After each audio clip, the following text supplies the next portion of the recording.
Hi. So I'm on a roll with my stories. I have one story that I want to tell you. I just cooked my chicken, my protein for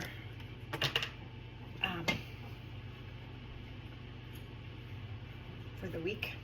Chicken thighs, yes, they're fattier, but they're also delicious. So one of the stories, how the whole conferences even got started in the first place.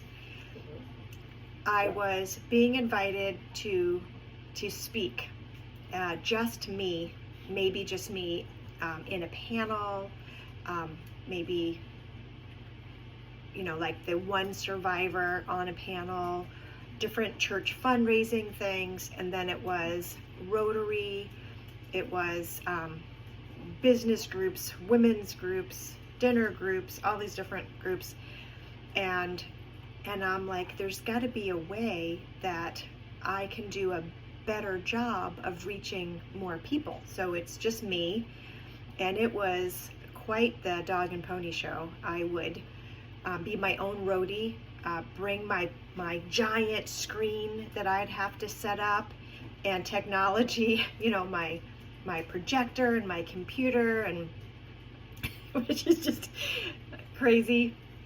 Set everything up early, be dressed like the best I could, professional dress, and then put these little white stones, so when people left the event they would have a white stone in their pocket as a reminder that they matter, and how they interact with their community, their family, and their coworkers matters.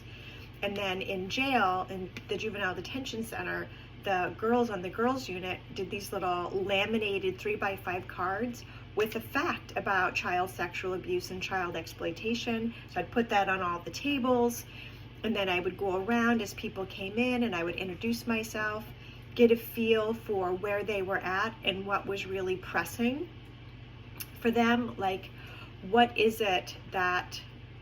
questions do you have that you would want answered in this, and what would a successful educational event look like to you, and just that sort of thing. And then I would make sure that when I did my talk that I met the questions and the goals of the people who were in attendance. Initially I would try to not go into too much detail about my past, but they demanded it, and so fine. I made an agreement with me and God that I would do that, so okay.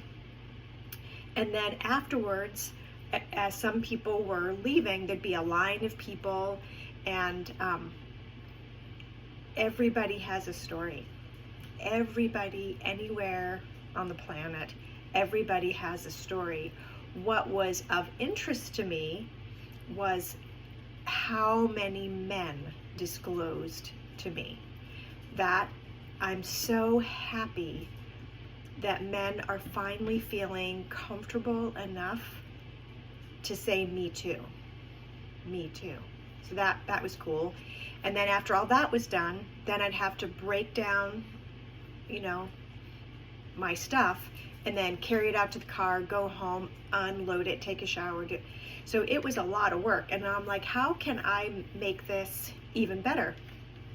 And in sales, what I learned was to bring my A team. So as a national sales manager, I would have to sell to the company that employed mechanics, get their okay, their buy-in, and then to roll out the program that I offered, a third-party administrative program. I'd have to go to every single one of their locations and sell, to explain the program and enroll them, voluntarily roll them to the program, like you would a 401k or another benefit.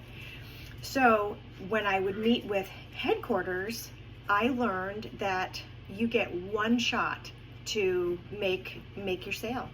So you better bring your A game, and you better be able to talk directly to the different roles the different agendas that different people have.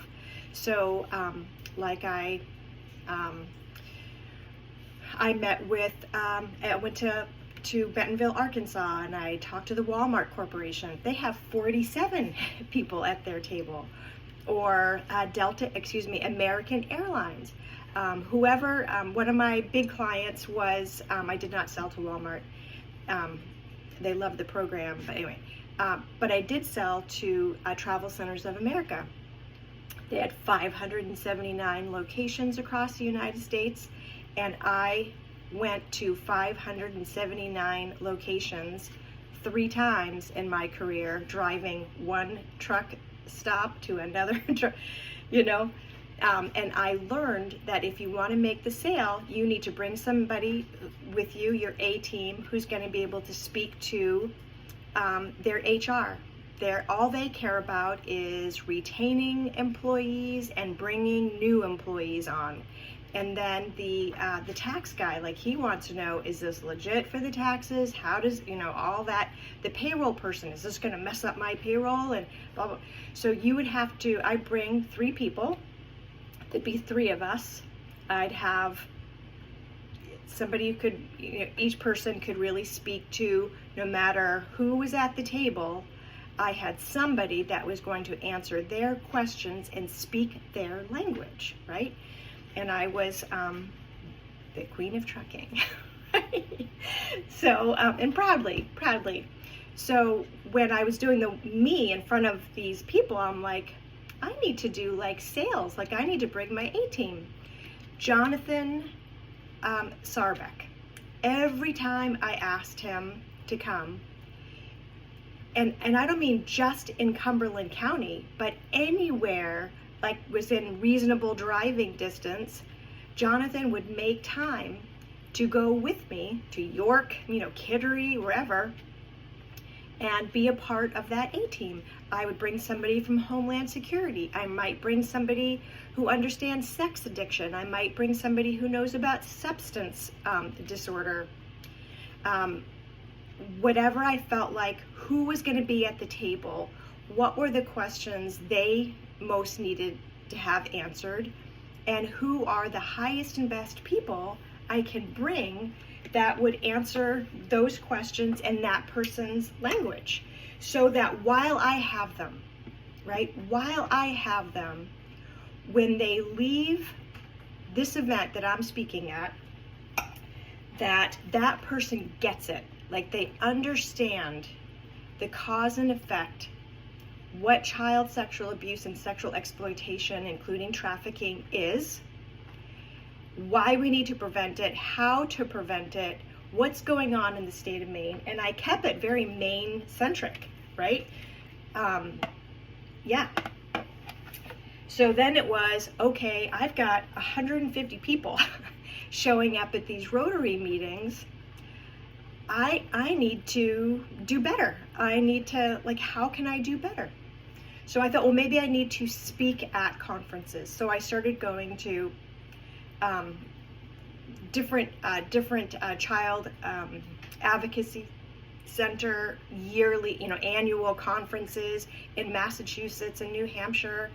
And I realized when I was there, number one, I wish they were using local speakers, and they weren't. They were bringing people in from Ohio or Michigan, and they were preaching to the choir. Like, those weren't the people in the audience, like the child advocates. They already knew and totally, for the most part, really understand the problem. The people who need to understand it aren't going to be in this conference, right? So how can I get to them? How can I teach, educate the 1.3 million people in the state of Maine? So I went to Christine Thibault, who was the Cumberland County District Attorney, prosecutor of juveniles.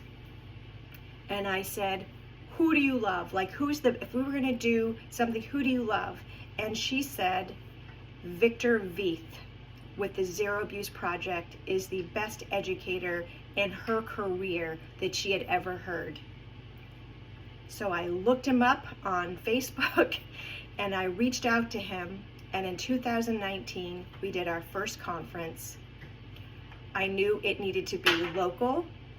It needed to be in a groovy location, great parking that felt safe and comfortable. I had been some places that were sort of shady. I wanted to feed them so that they didn't have to leave and then come back. I wanted to entertain them. I wanted it to be a beautiful experience. So Gary Richardson would play acoustic guitar as people came in. There was food, there's entertainment, and we brought the highest and best trainers in the country to educate our community. And it was free. And it was free. And then COVID happened, right? And then we went virtual. And one of our 3-day virtual trainings, we had over 679 people on that. 90 of them were every single one of the prosecuting attorneys in the state of Maine that work for the state of Maine. It's just amazing what has been accomplished over the last 11 years, and that is just 11 minutes worth of this story. As I near the end of this chapter in my life with this, with the Stop Trafficking US, that will be ending by the end of the year, it's just so important to me to share what I have learned, to shine a spotlight on the people who were pivotal in this whole thing even happening.